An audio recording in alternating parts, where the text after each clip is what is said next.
की अभिलाषा लेकर नहीं आया हूँ। मैं यहाँ देवकी और वसुदेव से भेंट की इच्छा लेकर आया हूँ। क्यों?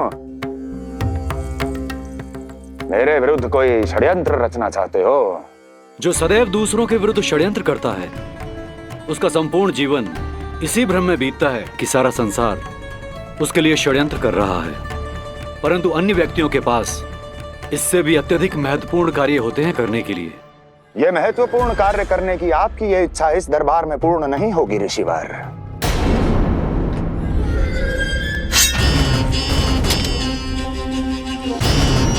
मैं आपको उन दोनों से भेंट करने की आज्ञा नहीं दूंगा। कैसे रोकोगे मुझे? कैसे? बड़ा ही विचित्र प्रश्न है, किंतु इसका उत्तर बड़ा ही सरल है ऋषिवर। जानते हैं मेरे दिन का आरंभ कैसे होता है? किसी ना किसी का संहार करके।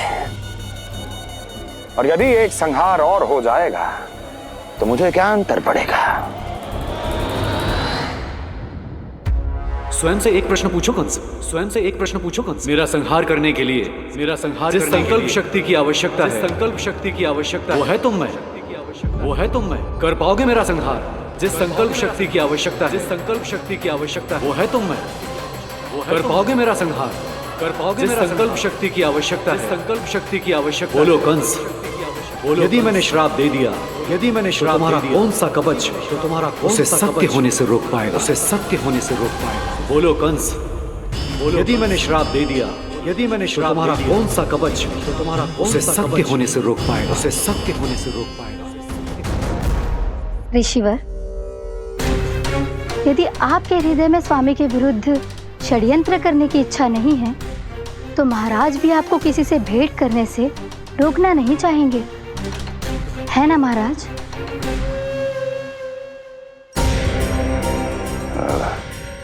हाँ, आप उन दोनों से भेंट कर सकते हैं।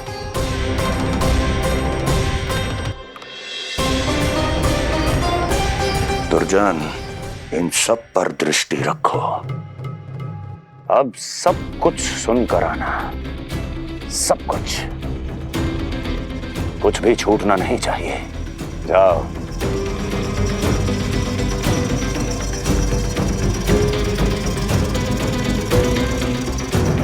लगता है प्राप्ति राजकार्य सीख रही है मुझसे।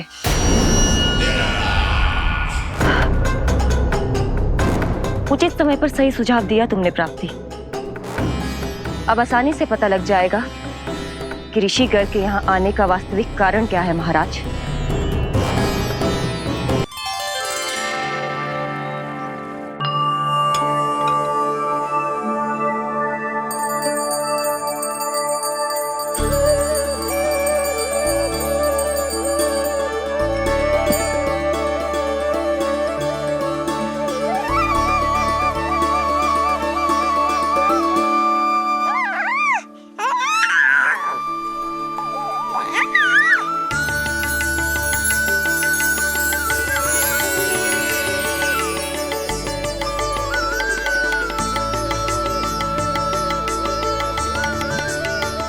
स्वयं नारायण मेरे घर में है तो ये फूल उनके चरणों में क्यों चढ़ा रहा हूं?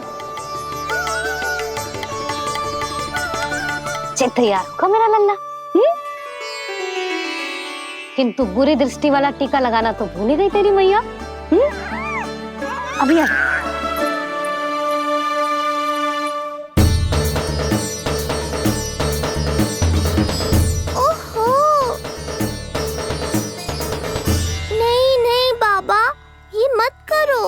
मैया आ रही है, उन्हें पता चल जाएगा।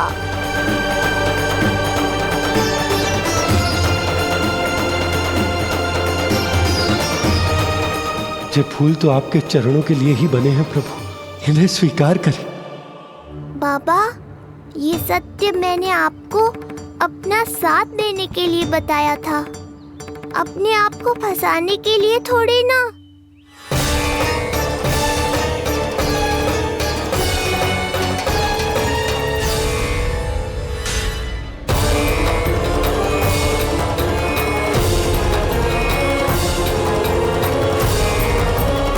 नारायण नारायण। प्रणाम पंडित जी। नंदराज जी, रानी जी, बिटिया के पांव भारी थे ना, तो उसे लिवाने समधियाने चला गया था। वहां कुछ अधिक ही समय लग गए। आज वापस आया तो पता चलो कि स्वयं गर्ग ऋषि ने लल्ला का नाम रखो है, सो मिलने चला है। क्या नाम मिलो है इसे? उन्होंने लल्ला का नाम कृष्ण रखो है। उन्होंने लल्ला का नाम कृष्ण रखो है।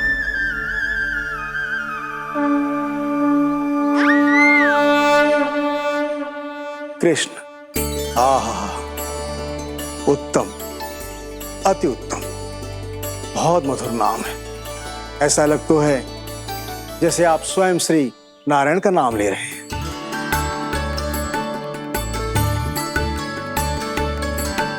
स्थिति को और गंभीर मत बनाओ पंडित जी। आपको तो बाबा के प्रश्नों का उत्तर देना है। एक बार मेरी ओर देख लो, आपको स्वयं ही पता चल जाएगा कि आपको इस समस्या को कैसे सुलझाना है।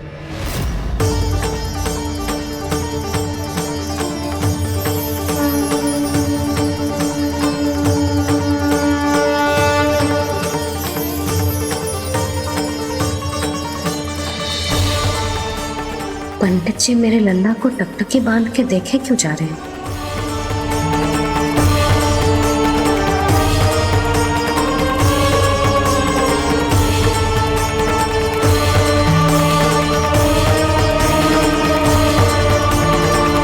स्थिति को और गंभीर मत बनाओ पंडित जी।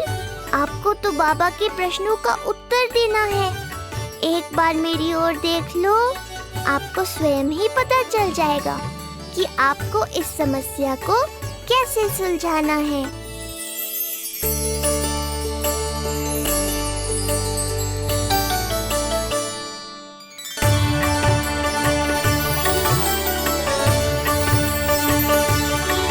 क्या हुआ पंडित जी?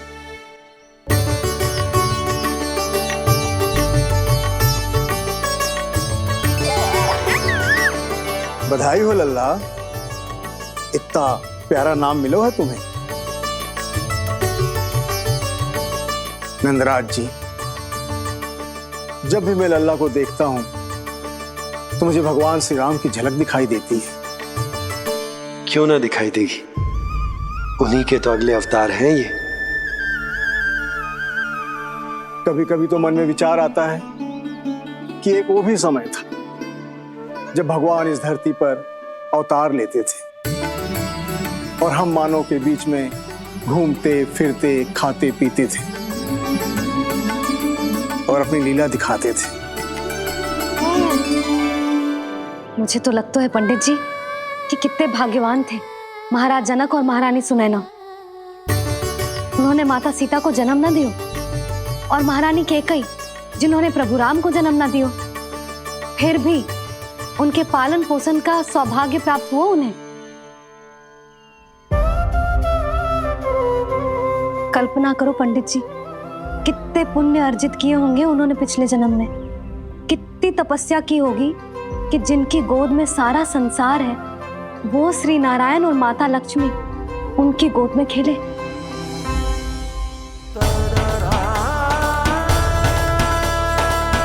संसार में अवतार लेकर सांसारिक नाते भगवान को भी निभाने पड़ते हैं, फिर हम तो मानव हैं।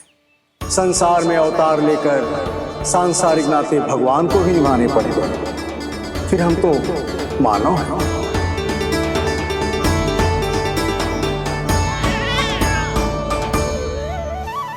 जो हो रहा है और जो भी होता है सब उनकी ही इच्छा से होता है नंदराज, इसलिए आगे का मार्ग भी वही दिखाएंगे।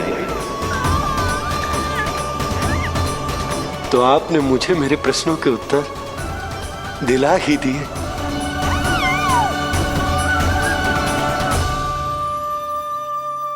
मैं भी क्या क्या बातें करने लगा। लगता है नाना बनने की प्रसन्नता का प्रभाव है जी। हमारी बिटिया को लक्ष्मी हुई है ना। बधाई हो पंडित जी, बहुत बहुत बधाई हो। मैं मैया और उसकी बिटिया से अवश्य मिलने आऊंगी। बधाई हो पंडित जी। अब मुझे आज्ञा दीजिए, वैद्य जी से कुछ औषधियां लेनी है मुझे। नारायण नारायण।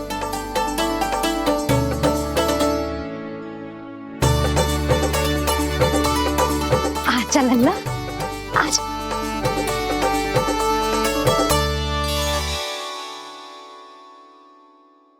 टीका सुनो जी, तनिक कान्हा को संभालो, मैं यूं गई और यूं आई।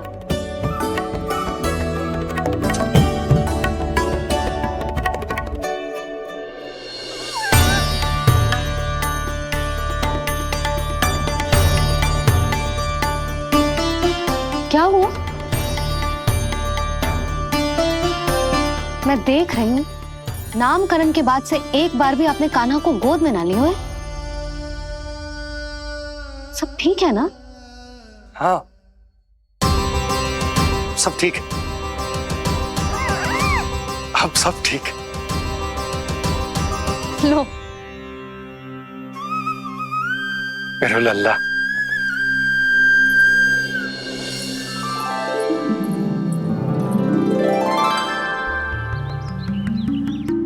आपका बहुत बहुत धन्यवाद ऋषिवर। यादवों का कुलगुरु होने के नाते ये तो मेरा कर्तव्य था पुत्री। मुझे क्षमा कर दे लल्ला, कुछ समय के लिए मैं अपने कर्तव्य से भटक गया था। सब कुछ पूरे विधि विधान से संपन्न हुआ है।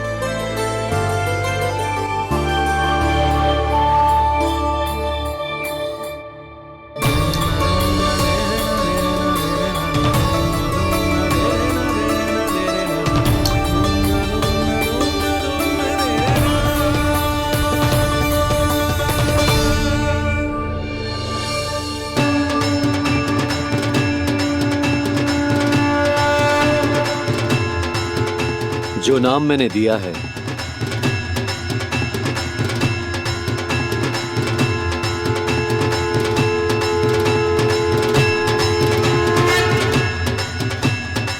आप मुझे क्षमा कर दो बाबा, मैंने आपको इतनी दुविधा में डाल दिया।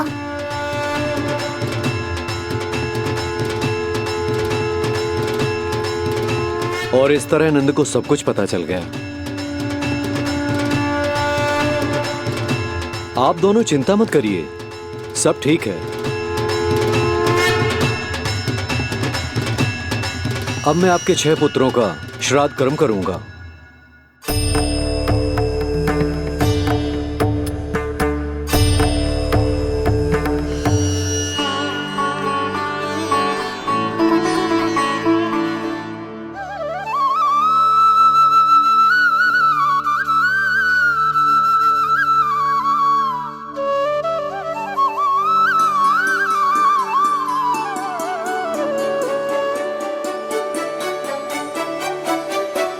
कान्हा, क्या हुआ जो मैं तेरा वास्तविक बाबा ना हूं?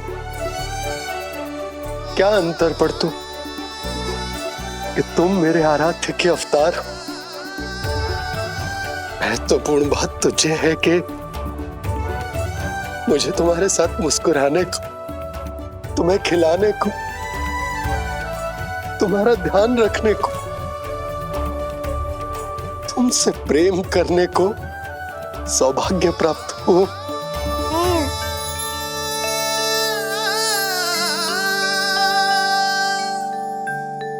बाबा, सत्य जानने के बाद अब आपको केवल प्रेम ही नहीं करना है, मुझे डांटना भी है जब मुझसे कोई भूल हो जाए या मैं कोई शरारत करूं। तुमने मुझसे कुछ कही कान्हा, पर ये सब जानने के बाद तुम्हें कैसे डांट सकता हूं? बताओ ना कि कैसे मैं तुम्हें ये वो कहूं? सब आप मुझ पर छोड़ दो बाबा। शीघ्र ही जीवन की माया आपको अपने प्रभाव में ले लेगी और आप ये सब भूल जाओगे। पर जब जब मेरी दिव्यता की झलक संसार को मिलने वाली होगी और मेरा सत्य मैया को पता चलने वाला होगा, तब आपको इसका स्मरण हो जाएगा। इसका अर्थ है कि गुरुवर ने सही कहा था। श्री हरि की आंखों में भी आंसू आ गए थे। ममता के लिए तरसने लगे थे वो। इसीलिए उनके इस अवतार का मुख्य उद्देश्य है माँ की ममता का अनुभव करना। जो सत्य है कि इस अवतार का मुख्य उद्देश्य माँ की ममता का अनुभव करना। वो तो है बाबा, पर उसके साथ साथ आपका प्रेम पाना भी है। जानते हो, किसी संकट की स्थिति में आपको सब कुछ स्मरण क्यों आएगा? ताकि आप मैया को सत्य पता चलने से रोक पाओ। बोलो बाबा, आप मेरी सहायता करोगे ना?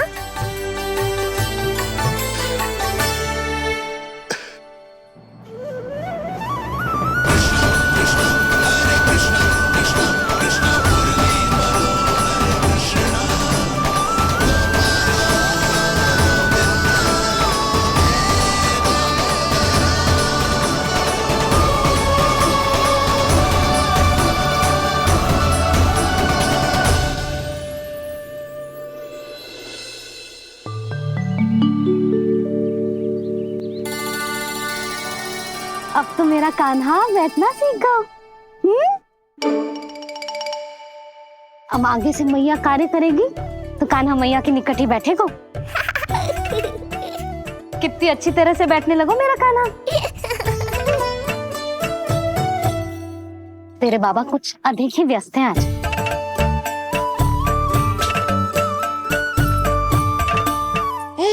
और अब आप भी व्यस्त हो गई, तो मेरे साथ खेलेगा कौन?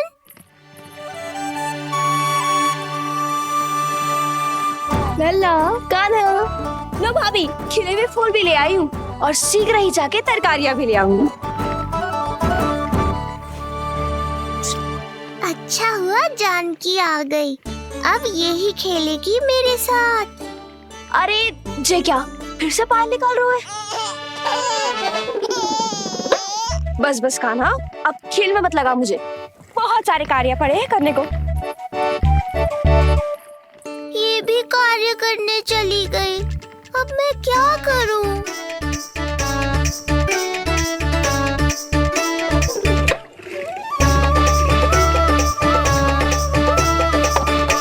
सब व्यस्त है, मेरे लिए किसी के पास समय ही नहीं है। लगता है इनका ध्यान बटाने के लिए अब मुझे कुछ करना ही होगा।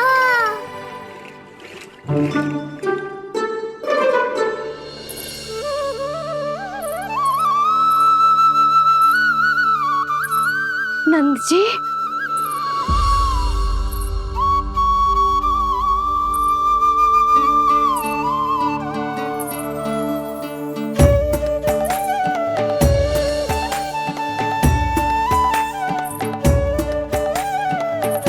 जानकी, देखो मेरा लल्ला पहली बार घुटने के बल पे चल रहा है।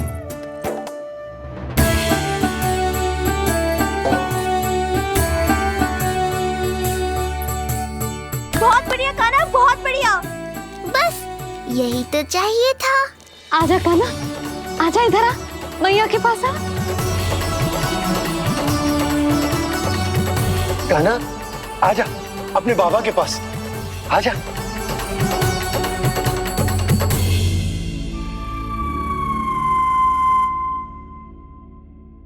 मैंने कहा था ना बाबा, शीघ्र ही आपको सांसारिक माया जकड़ लेगी और आप सब भूल जाओगे।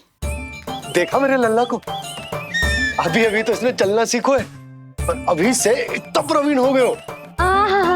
आपका लल्ला, मेरा लल्ला मुझ पे गया है जी, इसीलिए तो इतनी शीघ्र इतना प्रवीण होगा, है ना लल्ला? आज लल्ला, आजा अपने बाबा के पास, आजा।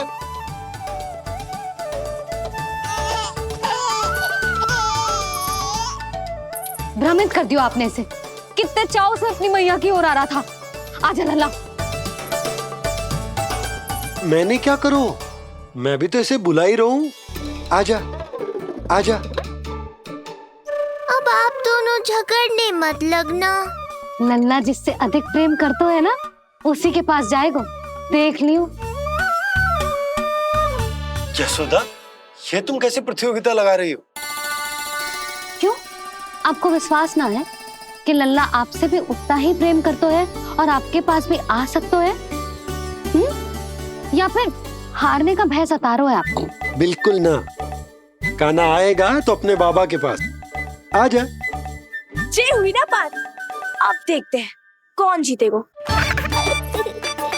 आजा कान्हा, आजा कान्हा, अपनी प्यारी मैया के पास आजा। बाबा की उंगली पकड़ी थी ना तूने साथ देने का वचन दिया था। आजा अपने बाबा के पास। अरे ये कैसे धर्म संकट में डाल रहे हो आप दोनों मुझे? कान्हा अपने मैया के पास आएगो, है ना? आजा। नहीं, कान्हा अपने बाबा के पास आएगो। आजा। लगता है नंद भैया ही जीतेंगे आज। तुझे बड़ा पता है नंद भैया ही जीतेंगे आज। कान्हा मुझे छोड़ के कहीं और जा ही ना सकता। और तू तो तरकारी लेने जा रही थी ना, जा। हाँ, बस जा ही रही हूँ।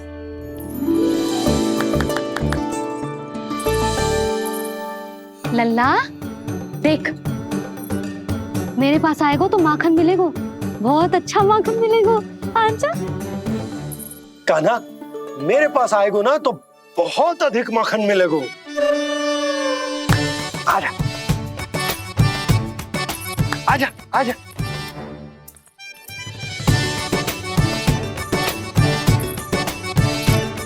कान्हा आ जाओ।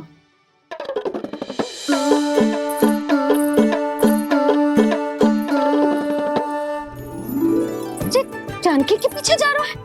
कहीं से जानकी से अधिक प्रेम तो ना होगा? ना लल्ला ना। क्यों रे लल्ला, जे करेगा तू मेरे साथ है? यशोदा, ये सब परिहास की बात, सबका कोई विशेष अर्थ ना है। कहीं ऐसा तो ना है क्योंकि मैं आजकल इस पर अधिक ध्यान न दे पा रही तो इसे जानकी से लगाव होगा है? क्योंकि सारा दिन तो मैं कुछ ना कुछ कार्य करती रहती हूँ। सुनो जी, इसे भ्रम तो ना होगा कि इसकी मैया है कौन? यशोदा, ऐसा कभी हो सकता है क्या? तुम कुछ अधिक ही सोच रही हो। वही तो, किसी संतान को अपनी मैया के बारे में भ्रम हो ही नहीं सकता। ना, जे आपके पीछे भी चला जाता ना तो ठीक था, किंतु जे तो जानकी के पीछे चला गया।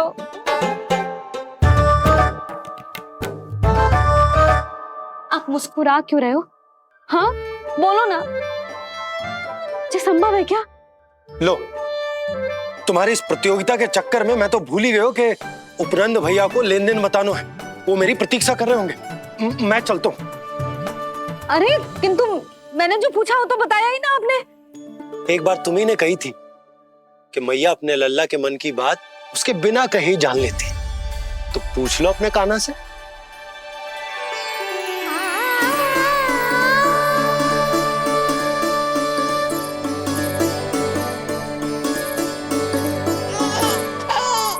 कान्हा तो बाबा चल।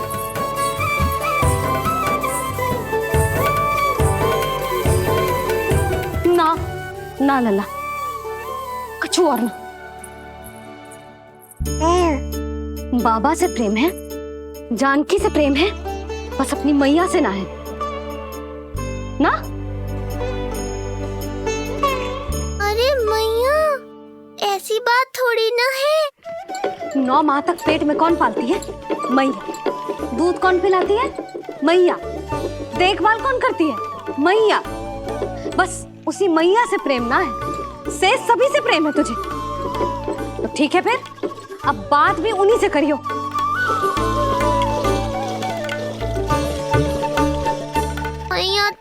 क्रोधित हो गई। मनाना पड़ेगा। ना, दोस्त मेरा ही है। मुझे किसी से कछु अपेक्षा ही ना करनी चाहिए।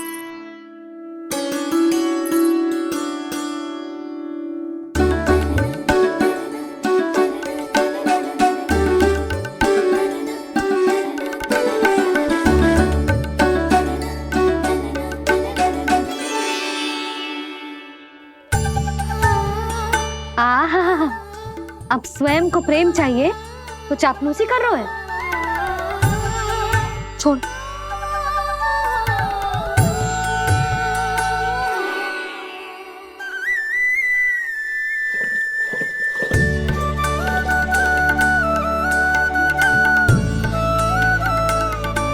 ना, अब बिल्कुल ना आऊंगी तेरे झांसे में। तू और तेरे बाबा दोनों एक समान हैं। पहले क्रोधित करेंगे, फिर मनाने चले आएंगे। जब मैंने तुझे बुलाया था तो जानकी और बाबा की ओर चला गया। अब क्यों आ रहा है मेरे पास? जा, उन्हीं के पास जा।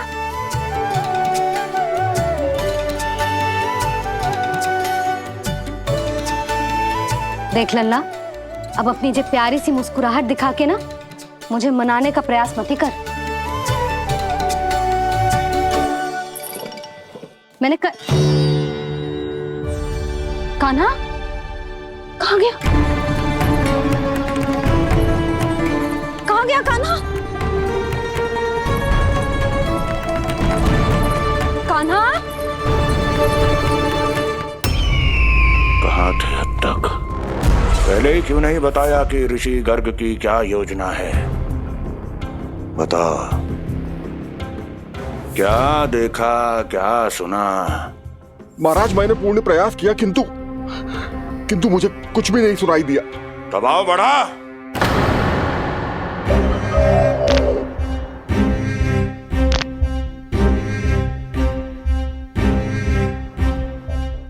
अब ये सुना या ये भी सुनाई नहीं दिया? महाराज, मुझे क्षमा करें महाराज, मैंने सुनने की बहुत चेष्टा की किंतु मुझे कुछ भी नहीं सुनाई दिया। महाराज, मेरा विश्वास करें।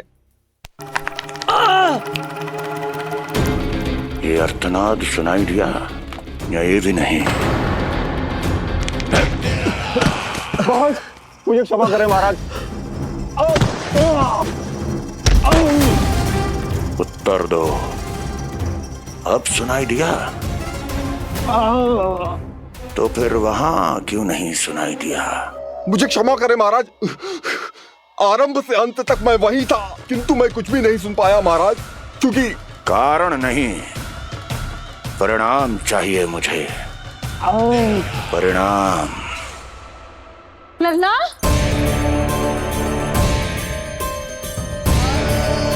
लल्ला कहाँ छुप गया तू? कान्हा, कान्हा, सामने आजा मेरे लल्ला। कहाँ है?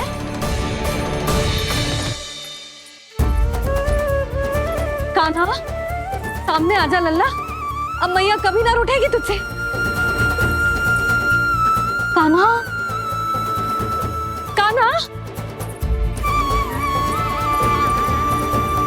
लल्ला, लल्ला,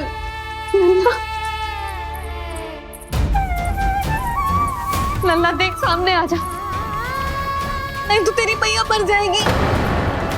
लल्ला, कान्हा, कान्हा न जाने कहाँ चला गया है। अभी तो यही था, न जाने कहाँ चला गया है। तो उसकी पायल है, कहीं बाहर तो ना चला गया कोई मेरे लल्ला को? यशोदा, कोई ना लेगा होगा लल्ला को, और वो स्वयं भी कहीं ना जाएगा, यहीं कहीं होगा। आप इतने शांत कैसे हो? आपको कुछ पता है क्या? ये क्या है? एक पायल अभी भी उसके पैर में है, और है तो अपनी मैया का ही लल्ला। एक जगह टिकेगा ना, इसीलिए कह रहा हूँ कि मैं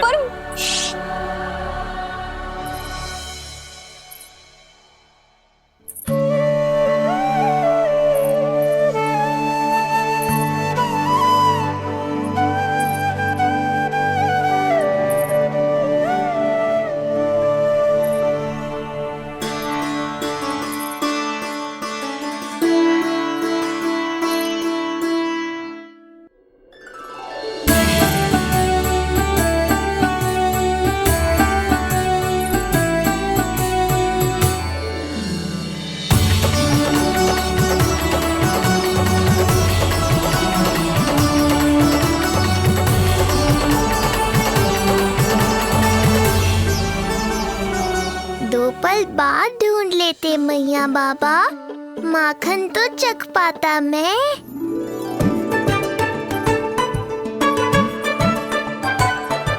ये क्या कर रहे है तू?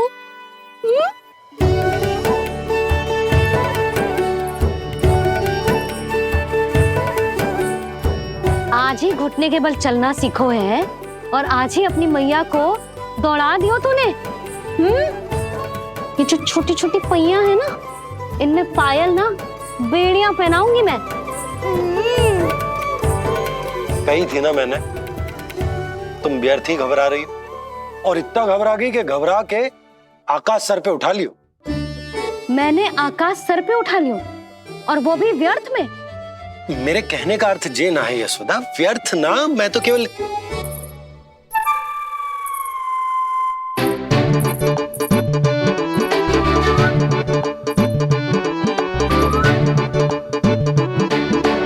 इसका अर्थ ये है कि कान्हा जानकी के पीछे ना जा रहा था।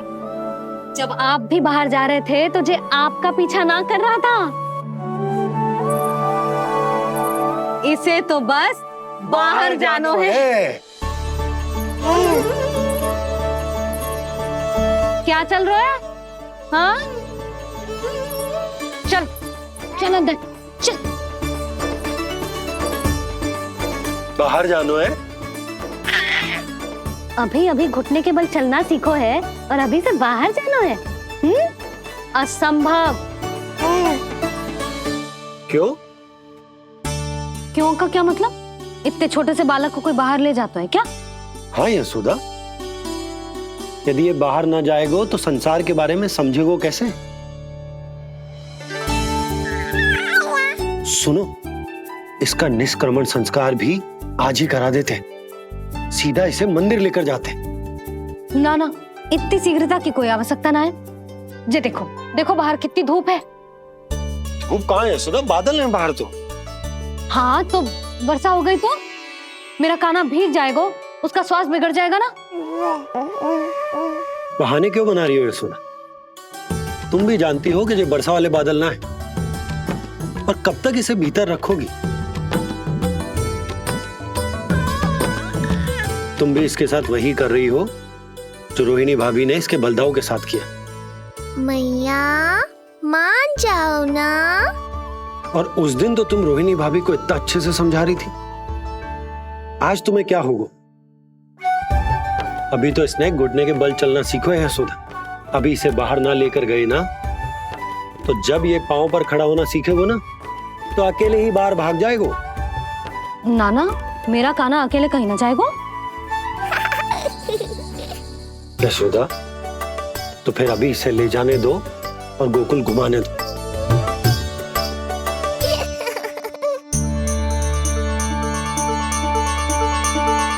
देखा लल्ला, आज्ञा मिल गई। अब आज पहली बार लल्ला और बाबा बाहर जाएंगे घूमने के लिए। चल, आज बाबा और लल्ला पहली बार बाहर जाएंगे। हाँ, चलो। रुको, आपको क्या लगा था कि मैं लल्ला को अकेले छोड़ दूंगी? जहां जहां कान्हा जाएगा वहां वहां उसकी मैया भी जाएगी। कभी तो नंद और नंद लाला को एक साथ समय बिताने दिया करो। कुछ कही आपने? नहीं तो बस फिर गौशाला से आरंभ करेंगे, फिर गांव घुमा के मंदिर ले जाएंगे इसे। मैं एक्शन में आई। देखा, अभी तो तेरी मैया मंदिर भी जाने को तैयार ना थी, और अब तुझे पूरा गांव घुमाने के लिए तैयार हो गई। इससे पहले कि इनके मस्तिष्क में कोई नया विचार आ जाए, यहाँ से चले चलो बाबा, शीघ्र चलो। दया कीजिए, दया निदान, क्षमा कर दीजिए। कितनी बार तुझे गर्ग ऋषि के आश्रम भेजा, तू वहाँ कुछ नहीं सुन पाया। गर्ग ऋषि यहाँ आया, तू यहाँ कुछ नहीं सुन पाया। जब तू कोई कार्य करने योग्य ही नहीं, तो फिर तेरा क्या?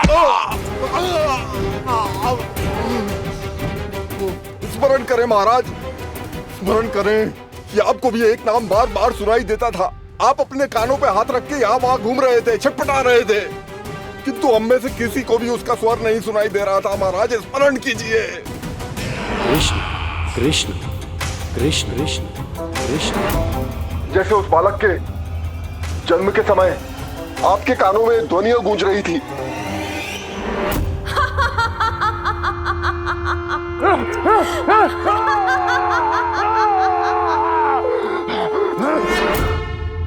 लेकिन हमें वो नहीं सुनाई दिया। ठीक उसी तरह महाराज उस समय मेरे कानों में भी एक शंखनाद गूंज रहा था, और उसकी ध्वनि ने मुझे कुछ भी नहीं सुनने दिया।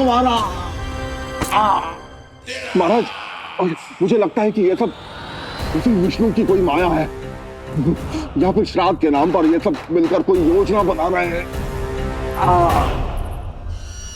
महाराज, इस निर्दोष को मारने से क्या होगा? मैंने तो आपसे पहले ही कहा था कि उन दोनों को महल से बाहर मत जाने दीजिए।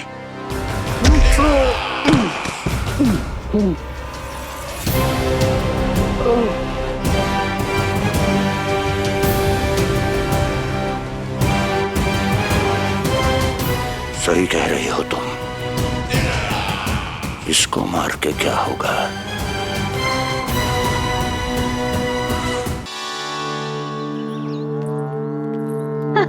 कान्हा, जे देख, जे है रामू, तेरा भैया। और जे है सबला, तेरी मौसी।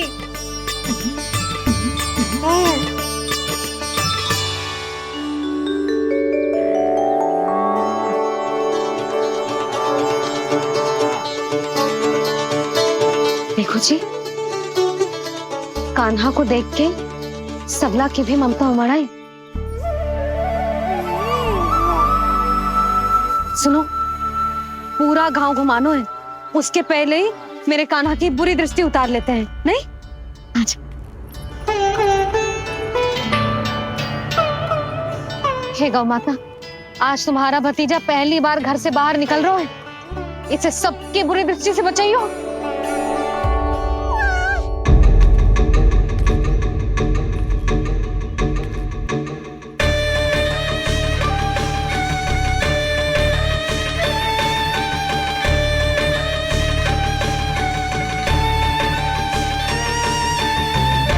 नारायण नारायण।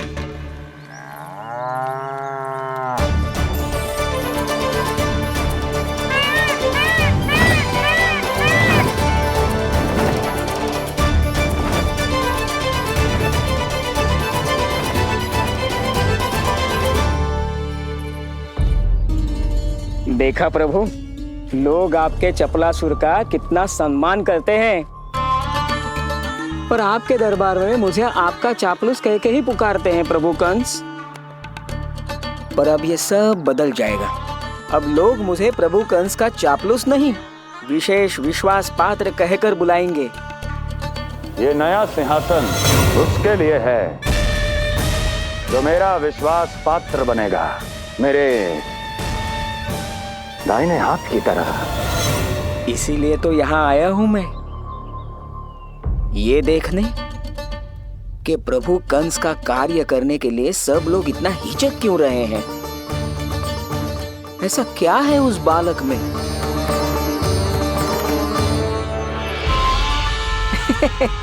नारायण।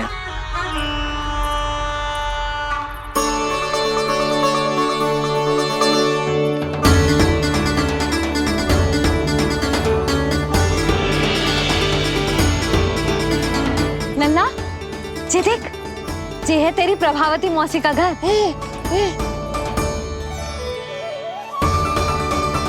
और वो देखो, वो रहा तेरे दाऊ का घर। देख क्या रोए, तेरे दाऊ भी चल रहे हैं हमारे साथ। ये वही है क्या जो चपलासुर से विशेष विश्वास पात्र श्री चपलासुर जी बनने तक की यात्रा में मेरी सहायता करेगा? ताऊ, ताऊ देखो, कान्हा आयो है। कान्हा,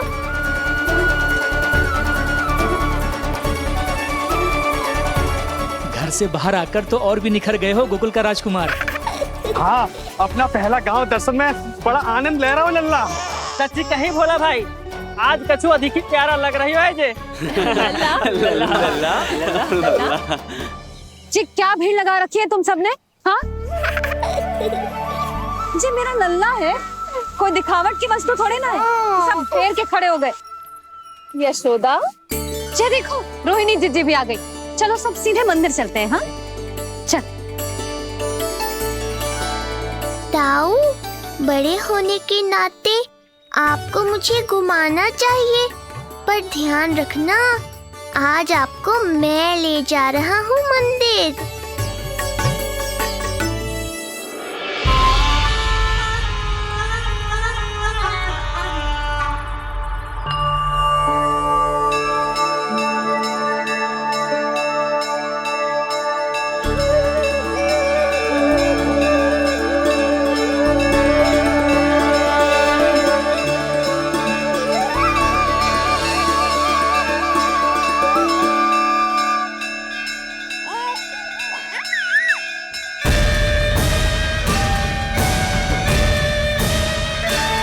ये कैसे संभव है?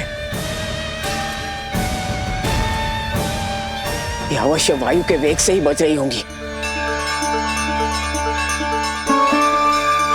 प्रणाम। आशीर्वाद। आयुष्मान भव।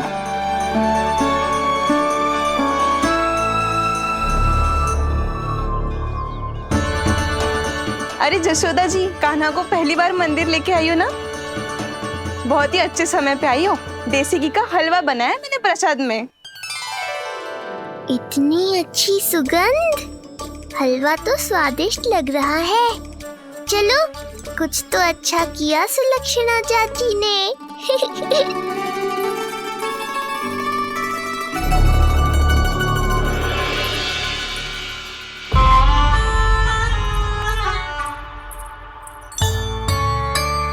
ओह, मेरे लिए इतना बड़ा भाग। पता नहीं था कि इनका हृदय इतना बड़ा है। सबको प्रसाद दे दियो, अब स्वयं भी तो खाना चाहिए। अरे चाची, पहले मुझे तो खिला देती।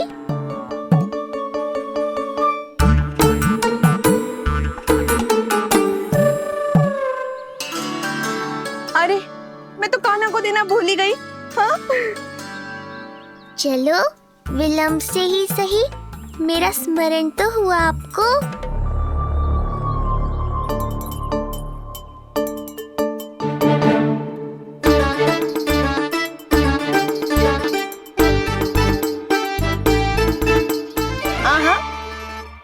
अभी नहीं खाना, तनिक बड़ा हो जाना, फिर खाना जितनी इच्छा हो। हाँ हाँ, हंस लो चाची। आपने नहीं दिया तो क्या हुआ, मेरे बाबा अवश्य देंगे, देख लेना। बाबा, मुझे क्यों नहीं खिलाया आपने?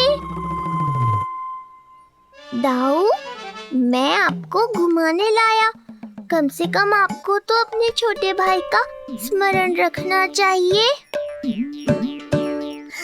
मेरी मैया मुझे अवश्य खिलाएंगी। देखो जी, इसका भी मन कर रहा है खाने का। मैया है ना, तेरी मैया ने अपने कान्हा के लिए पहले से ही बचा लिया था। ठहरिए रानी जी। पहली बार कुछ खाने को मिल रहा था पंडित जी, रोक क्यों दिया? अभी बालक का अन्नप्राशन नहीं हुआ है। हाँ यशोदा, सदानंद जी सही कह रहे। दूध मुहे बालक को ठोस अन्नप्राशन के पश्चात ही खिलाना चाहिए।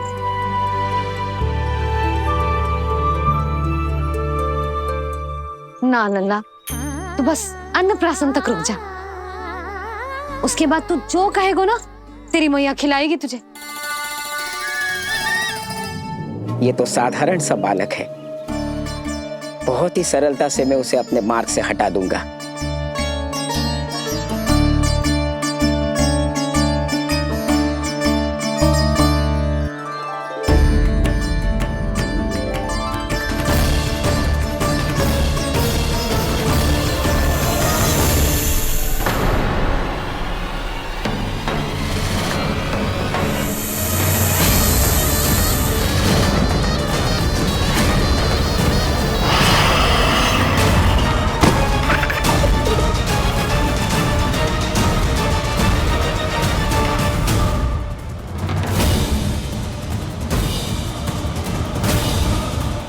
क्या था?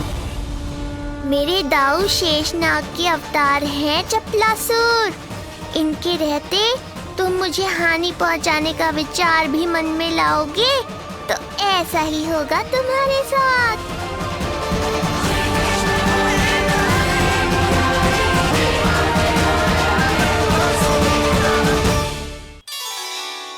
दाऊ, अकेले अकेले प्रसाद खाकर ठीक नहीं किया आपने। पंडित जी, जे हमारा काना घुटने के बल चलने लगो है, तो क्यों ना इसका अन्न से परिचय करा दिया जाए?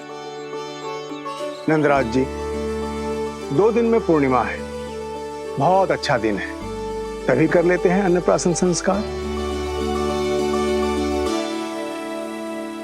2 दिन की प्रतीक्षा और करनी पड़ेगी। जिज्जी, मेरा तो मन किया आज ही कर दूं अपने कान्हा का अन्नप्राशन।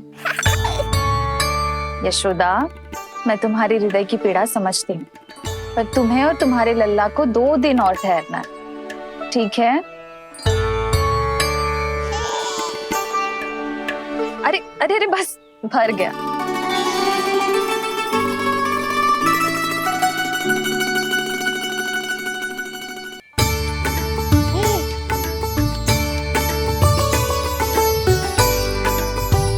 लो जिज्जी।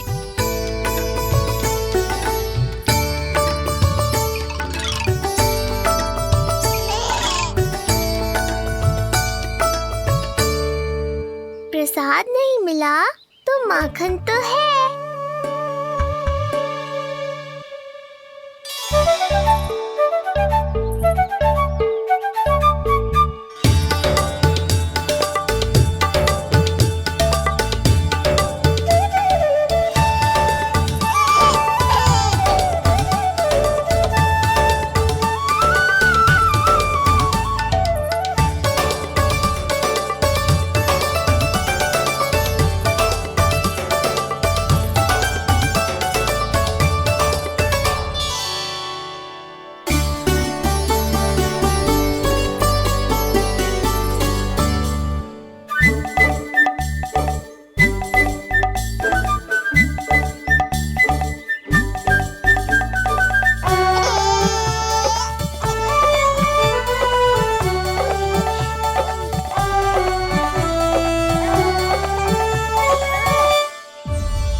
मैया, ये क्या किया?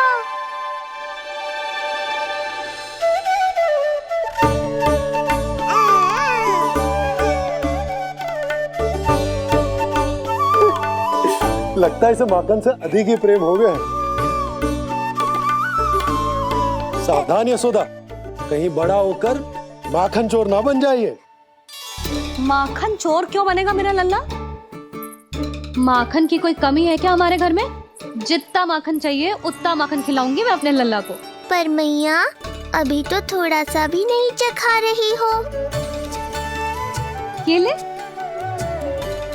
लो, ये भी दाऊ को दे दिया। सुबह तो बोल रही थी कि मैं आपको प्रेम नहीं करता, उल्टा आप अपना सारा प्रेम बलदाऊ पर लुटा रही हो।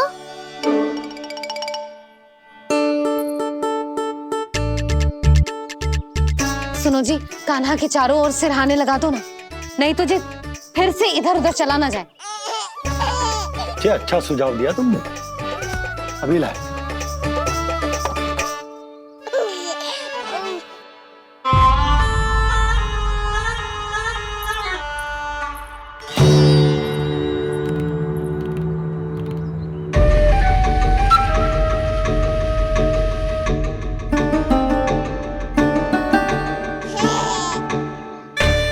इस बालक का वध करके जब मैं मथुरा वापस लौटूंगा तो प्रभु कंस मुझे अपना विशेष विश्वास पात्र तो बनाएंगे ही, पर क्या पता प्रधानमंत्री भी बना दे।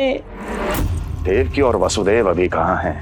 अपनी संतानों के श्राद्ध के लिए ऋषि गर्ग के आश्रम जा रहे हैं। अब आप क्या करने वाले हैं महाराज? एक बार तो मैंने उन्हें प्राण दान दे दिया। बधाई हो कुंवर जी। अपनी पत्नी के प्राण बचाने में आप सफल हुए। दूसरी बार मैं उन्हें दंड देने निकला तो तुमने मुझे रोक दिया। बुद्धि बल का प्रयोग कीजिए स्वामी, शारीरिक बल की आवश्यकता नहीं। किंतु एक ही भूल को बार बार नहीं दोहराएगा कंस। मथुरा नरेश कंस के इस महल से वसुदेव और देवकी जीवित बाहर नहीं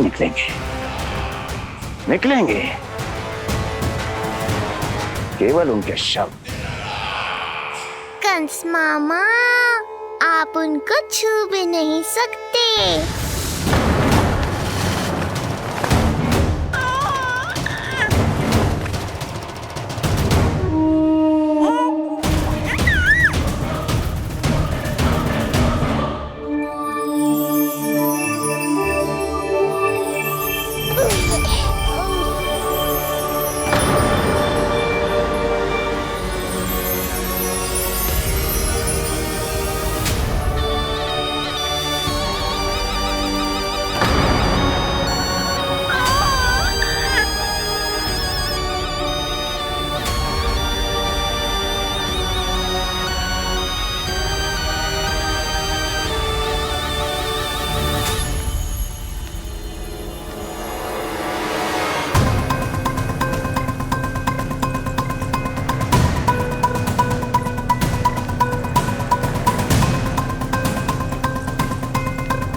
क्या हो रहा है?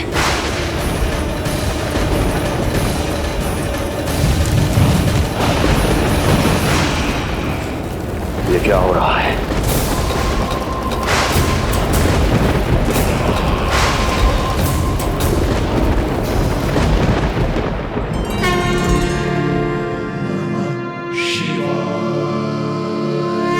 क्या हुआ प्रभु? आप अचानक इतने चिंतित क्यों हो गए? कृष्ण ने अपने पांव का अंगूठा अपने मुख में रख लिया है देवी। इसमें चिंतित होने की कोई बात नहीं है प्रभु। ऐसा तो हर बालक कभी ना कभी करता ही है। तो सखा कोई साधारण बालक नहीं है देवी पार्वती, तो भगवान है। यदि वो ऐसे ही अपने अंगूठे को मुख में रखकर खेलते रहे तो अवश्य ही आ जाएगी। कौन आ जाएगी प्रभु? प्रलय आ जाएगी देवी, प्रलय आ जाएगी देवी। हे नारायण जी, क्या हो रहा है?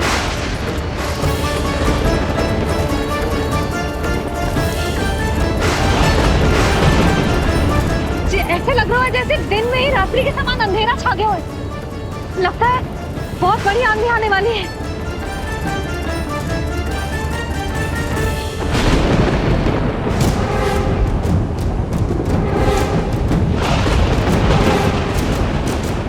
ये भीषण आंधी, ये मूसलाधार वर्षा, तुम दोनों ने ऋषि गर्ग के साथ मिलकर अवश्य कोई योजना बनाई है ना? बोलो बोलो, क्या है वो योजना? बोलो।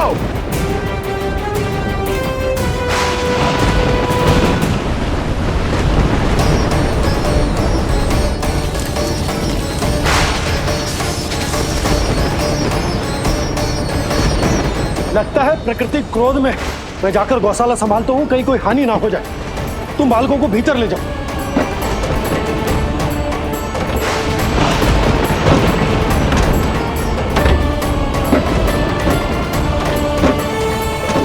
जीजी, द्वार और झरोखे बंद करते हैं। हाँ,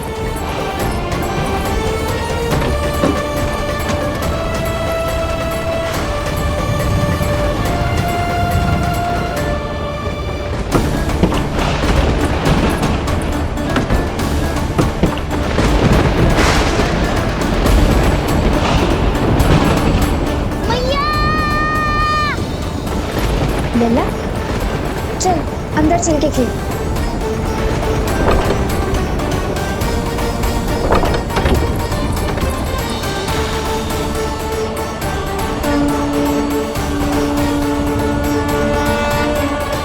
आपके सखा तो ध्यान निद्रा में चले गए हैं प्रभु। इनके ये अंगूठा चूसने की सामान्य सी क्रिया का कितना घातक प्रभाव पड़ रहा है, इन्हें तो पता भी नहीं है। चाहे जानबूझकर की जाए या अनजाने में हो, सखा की हर लीला के पीछे कोई ना कोई उद्देश्य अवश्य छिपा होता है। पर ऐसा लगता है देवी, जैसे उनकी इस लीला के पीछे एक नहीं अनेक उद्देश्य छिपे हैं।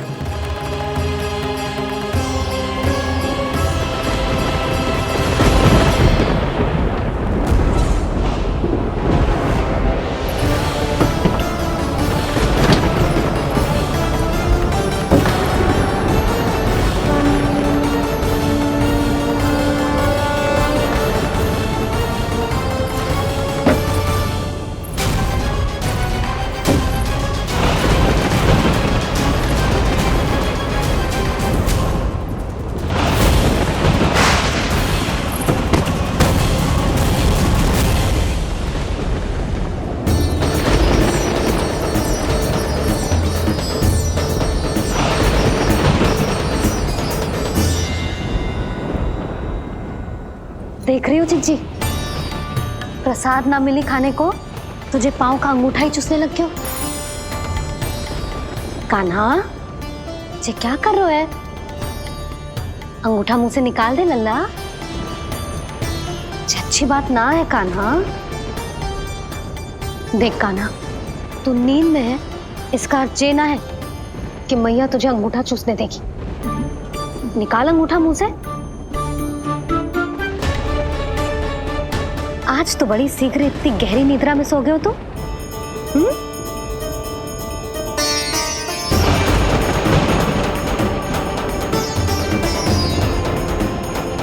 देख रही हो ना जीजी, अंगूठा मुंह से निकालने को तैयार ही ना जी। ऐसा क्या आनंद मिल रहा है?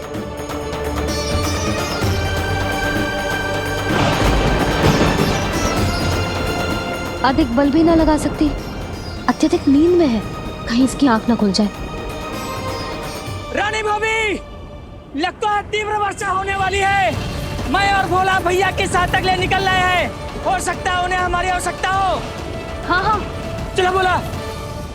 चिच्ची, तीव्र वर्षा आरंभ होने से पहले आप और बरदाऊ निकल जाओ। ठीक है, किंतु तुम भी सतर्क रहना। हाँ, आप भी ध्यान से जाओ।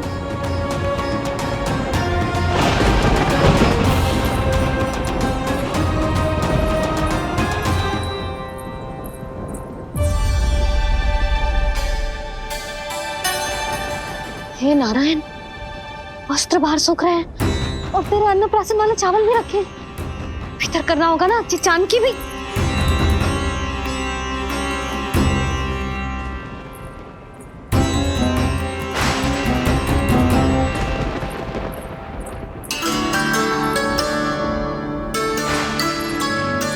लल्ला, वैसे जी बहुत बुरी बात है। अंगूठा मुंह से बाहर निकाल। केवल 2 दिवस में तेरा अन्नप्राशन है, फिर सब खाइयो। तनिक धैर्य रख। गुड़ तुम। प्रभु, स्वयं कृष्ण की मैया इनका अंगूठा नहीं निकाल पाई, तो अब और कौन निकालेगा? कैसे रुकेगी ये प्रलय? इसका एक ही अर्थ है देवी, अभी लीला समाप्त होने का समय नहीं हुआ। अभी तो कहना तो ये चाहिए कि लीला अभी पूरी तरह से आरंभ ही नहीं हुई है।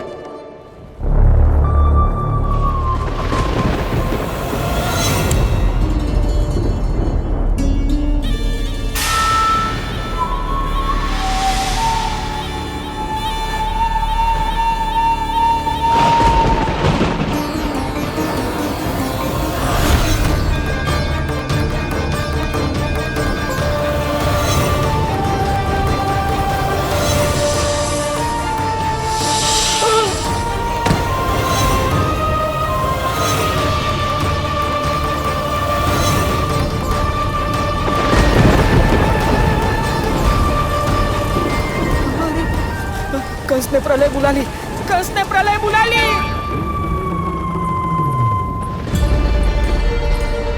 हे नारायण, जे वर्षा तो रुकने वाली ना है। जे गुड़ और गेहूं भीतर रख देती हूँ।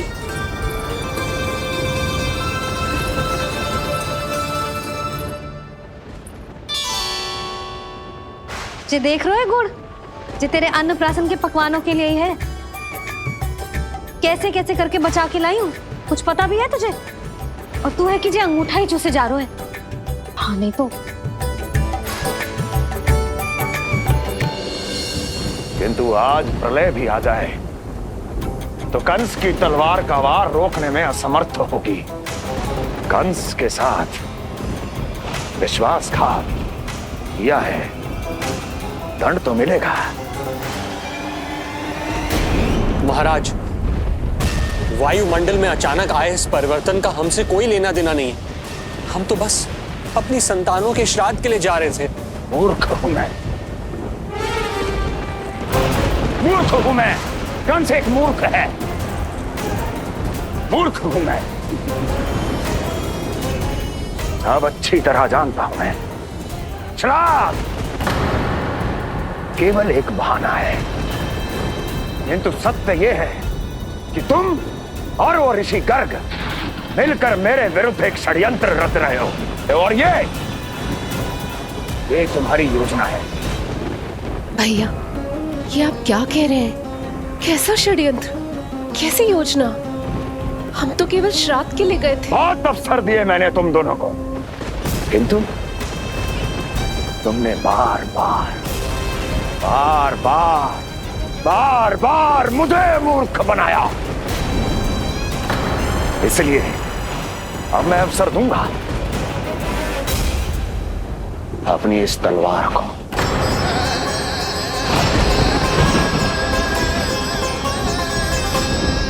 येन केन प्रकारेण साम दाम दंड भेद, कोई ना कोई युक्ति लगाकर मैं तुम्हारे उस बालक का वध कर ही दूंगा। पर उस क्षण का साक्षी बनने के लिए अब तुम दोनों को जीवित नहीं छोड़ूंगा मैं।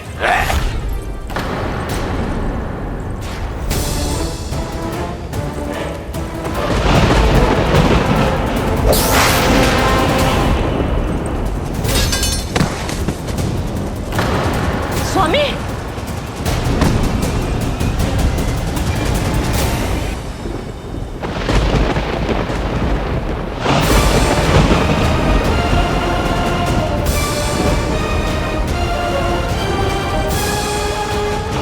तेरा काल तेरी प्रिय बहन के गर्भ से उसकी 8वीं संतान बनकर जन्म लेगा और तेरा विनाश करेगा, विनाश करेगा, विनाश करेगा।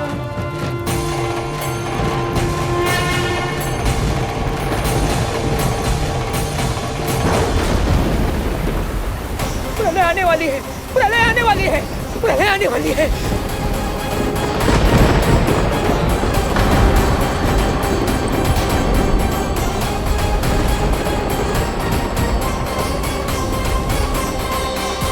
यदि कंस को रोकना, अपने माता पिता की रक्षा करना और चपलासुर के ब्रह्म को मिटाना ही इस लीला के उद्देश्य थे, तो ये सभी उद्देश्य पूरे हो चुके हैं प्रभु।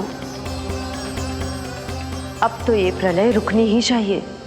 ये केवल सखा की लीला ही नहीं है देवी पार्वती, उनकी माया का उदाहरण भी है।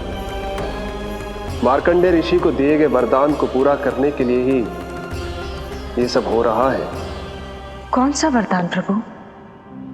प्रभु की माया को साक्षात अपनी आंखों से देख पाने का वरदान।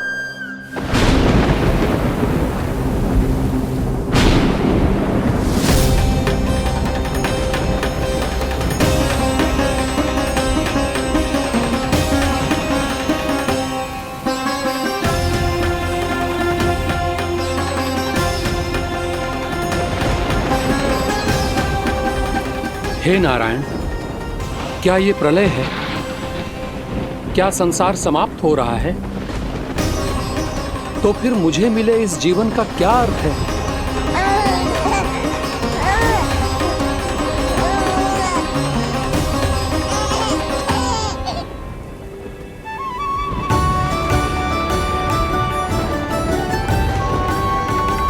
ये बालक यहां कहां से आया?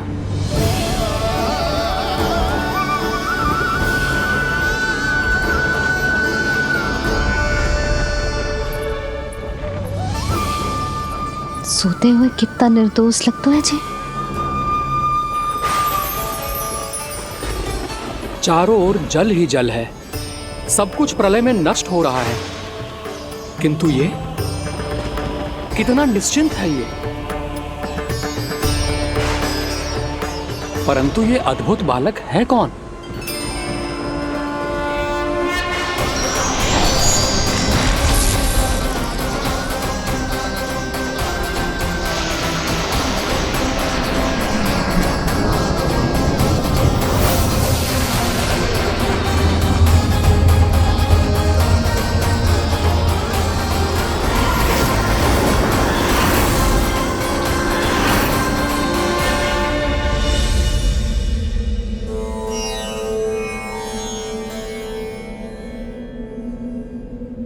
जिन घने काले बादलों ने आकाश को घेरा हुआ था, कहां गए वो?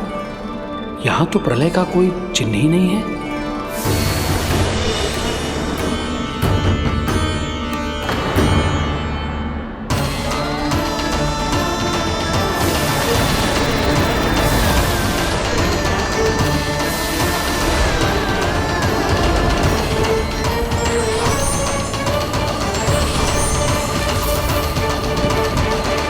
ये आप ही की माया थी ना प्रभु?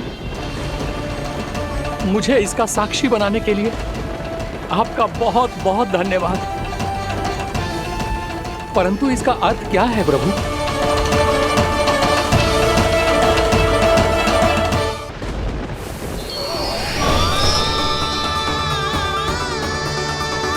प्रभु,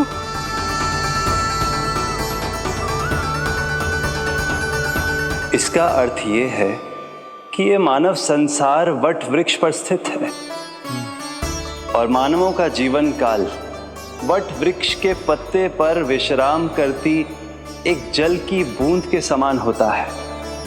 वो बूंद जो किसी भी क्षण नीचे गिर सकती है। आपने तो स्वयं देखा है महर्षि, ये संपूर्ण जगत, ये महाब्रह्मांड मेरे ही भीतर स्थित है। ये उदाहरण है इस बात का कि जो दिखता है उसके कई स्वरूप होते हैं। जो आज आप देख रहे हैं वो पहले भी हो चुका है और आगे भी होगा। सब कुछ एक माया है। प्रलय का होना, जीवन का होना, दुख, सुख, सब एक भ्रम है। ठीक उसी प्रकार जिस प्रकार एक जलाशय में दिखने वाला प्रतिबिंब आपकी वास्तविकता नहीं बल्कि एक भ्रम होता है। इसलिए मनुष्य को सदैव ध्यान रखना चाहिए कि जीवन में कोई भी संकट क्यों ना आए, वो इस प्रलय की तरह केवल एक भ्रम ही होता है। ऐसे समय में जो संकट के सामने झुक जाते हैं या अधर्म का साथ देते हैं, वह स्वयं को उस भ्रम रूपी प्रलय में डुबोकर नष्ट कर लेते हैं।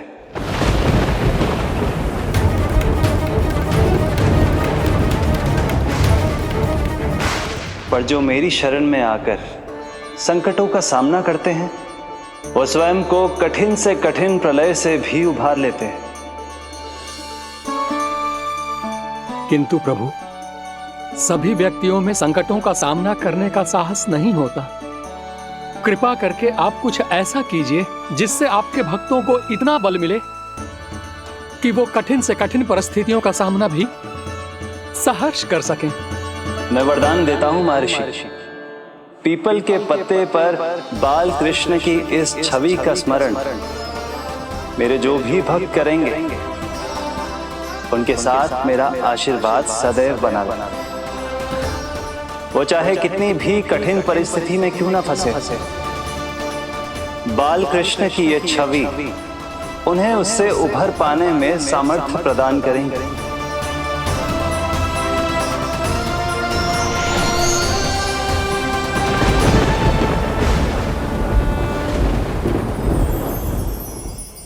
अद्भुत। तो ये कोई साधारण लीला या भ्रम नहीं था, मानव मात्र को नारायण से मिला वरदान था ही। पर अब क्या होगा प्रभु? कैसे रुकेगी ये प्रलय?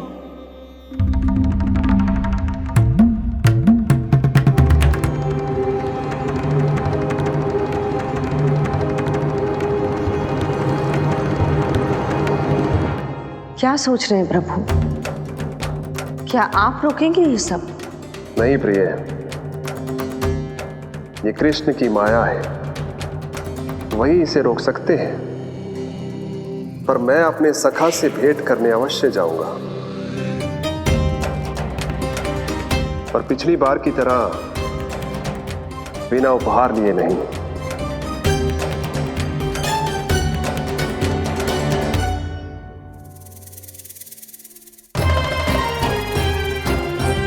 उपहार?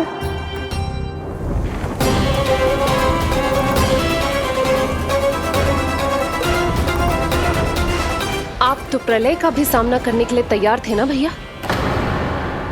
अभी तो प्रलय भी नहीं आई और आपकी ये दशा हो गई। महाराज,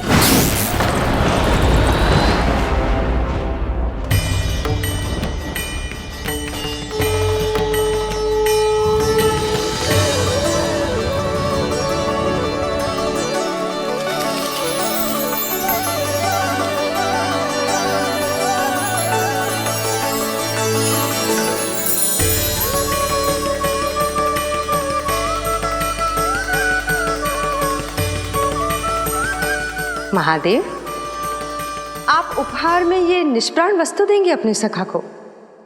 सही पहचाना देवी, पर उपहार देने से पहले इसे आकार दूंगा मैं, क्योंकि प्राण तो इसमें बाल कृष्ण ही भरेंगे।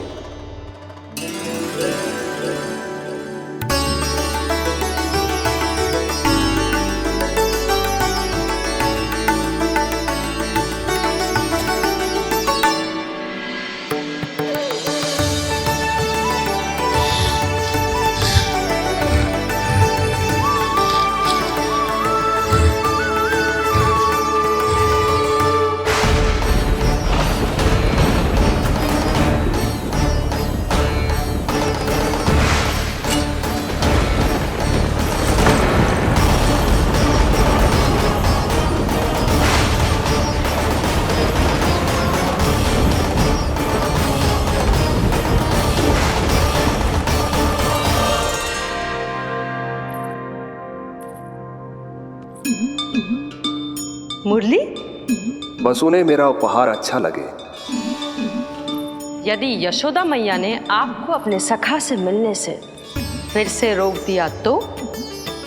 इस बार चुपचाप छिपकर उनकी दृष्टि से बचकर जाऊंगा देवी पार्वती, उन्हें पता ही नहीं चलने दूंगा।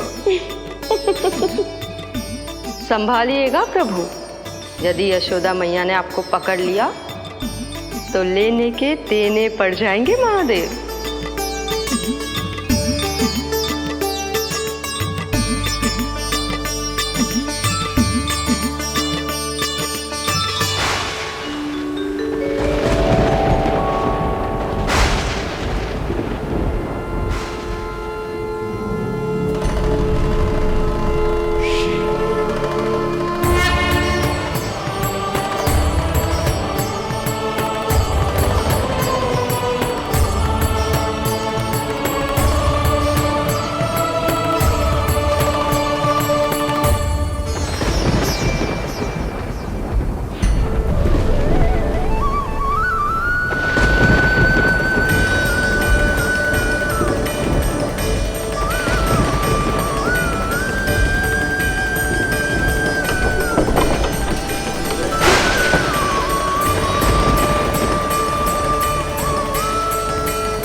जानकी को कही थी मैंने भीतर रख दे, छोड़कर चली गई बाहर, कुछ याद ही ना रहते ऐसे।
कान्हा, अंगूठा निकाल दे लल्ला, नहीं तो रुक जा, मुझे ही अंगूठा निकालना पड़ेगा तेरा। पूरे वस्त्र भीग गए मेरे, कहीं मेरे कारण इसका श्वास ना बिगड़ जाए। वस्त्र बदल के आ रही है मैया।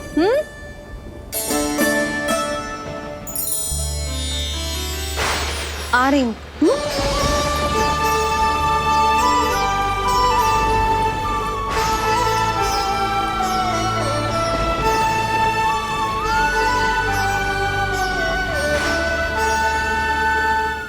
शासन की नींव भय होती है महाराज, और आपका पूरा साम्राज्य भय पर ही टिका हुआ है।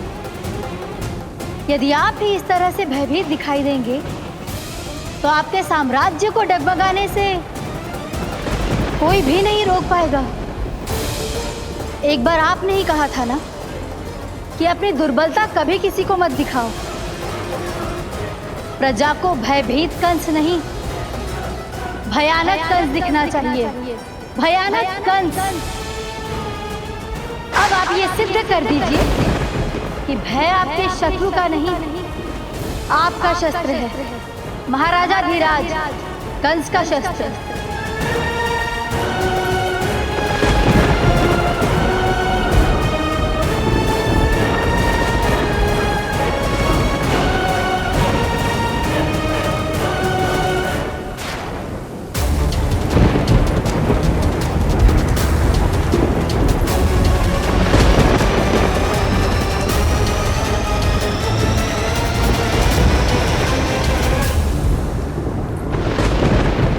उससे क्या भयभीत होना जो स्वयं भयभीत हो, उससे क्या भयभीत होना जो स्वयं भयभीत हो।